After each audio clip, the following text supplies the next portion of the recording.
What are the top budget decks in Yu-Gi-Oh right now? Big dogs between the ban list, quarter century bonanza, and cards just being expensive. Players are wondering what are the best budget decks that you can use to be able to succeed. In case you guys didn't know, hi, I'm your professor, TheCaliEffect, and today we're going to be teaching economics, giving you advice on the best cheap budget Yu-Gi-Oh decks that you can be playing and having success with. Now in this class, it doesn't mean that you don't have homework. I've been slacking going a little bit. I want you guys to actually comment, what is your favorite budget deck that I listed here? Or if you have a different one in mind, comment down below on a really powerful budget deck. Let's go ahead and jump on in. What's going on with y'all, big dog? And it is an amazing day for Yu-Gi-Oh! I hope that your day, phenomenal. But if it isn't, don't let what happened at the beginning of your day ruin the rest of your day. And to all of you guys that are new here, we have a very special segment here called Update Monday, a particular time where we talk about something that is more than Yu-Gi-Oh! In actuality, I want you to be a better person overall. Now, of course, if Yu-Gi-Oh! Is the only thing you're here for, I'm not here to hold you. I got timestamps, but this one is really, really important, especially if you're on a health journey. One of the biggest things that I see people struggle with, myself included, is discipline when it comes to food. And I completely understand.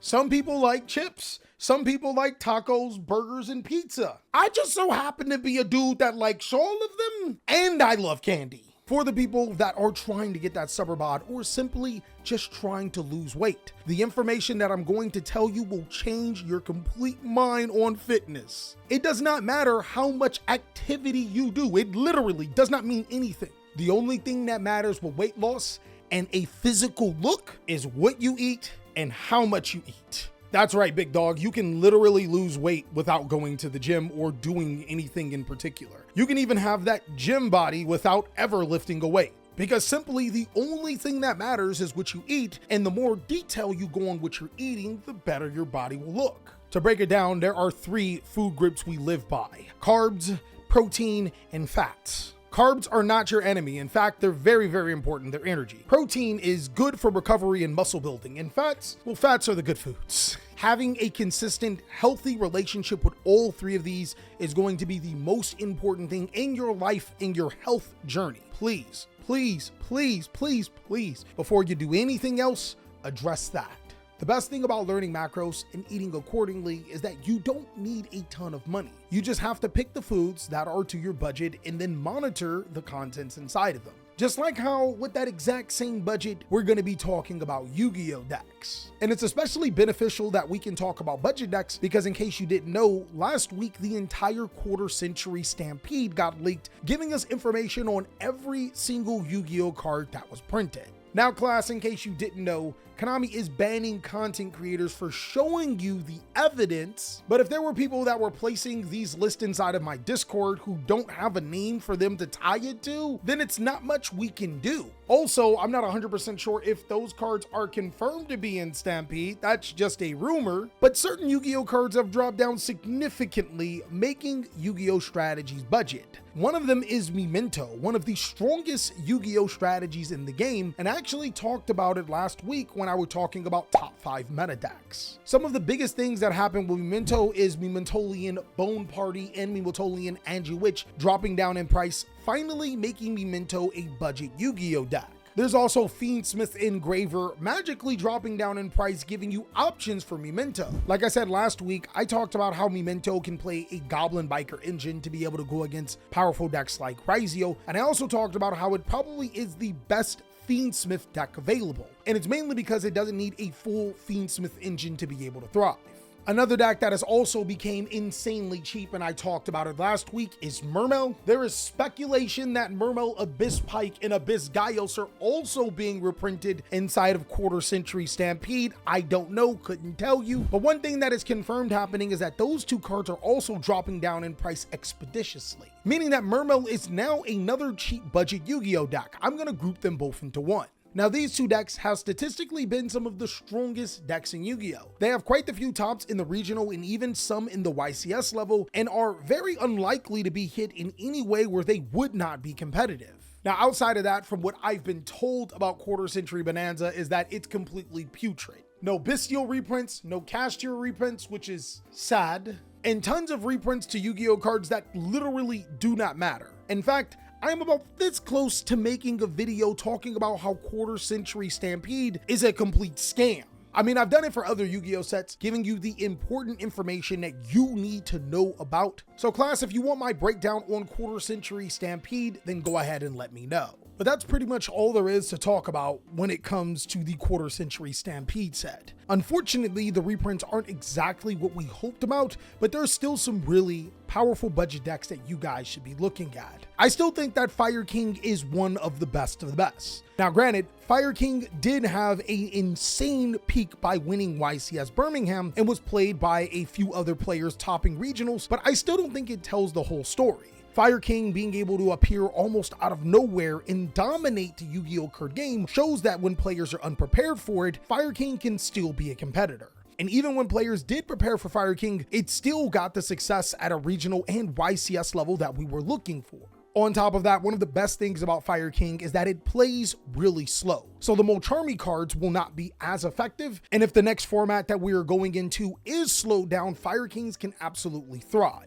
Of course, the deck is not without its weaknesses. One of the biggest problems that Fire King has always had is being able to get into your starters as efficiently as possible. A lot of Yu-Gi-Oh strategies can play 15 plus, where Fire King pretty much only has 12. And then there are times where the ceiling of Fire King doesn't feel fair compared to some of those other Yu-Gi-Oh strategies. But overall, it's a really good cheap budget Yu-Gi-Oh deck that you can get inside of the structure deck like Blue Eyes. Blue Eyes is another crazy strong Yu-Gi-Oh deck. Now granted, I would have to say that Blue Eyes isn't as competitive without the Primite cards, and the Primite cards are pretty expensive, but a 3 structure deck Blue Eyes paired with the correct hand traps could actually be your most bang for your buck. Just like how Fire King can be stronger with cards like Dominus Impulse inside of the deck, and sometimes even Cash Tier Fenrir, Blue Eyes can be a lot stronger with trap cards like Dominus Purge and those Primite cards that I just mentioned.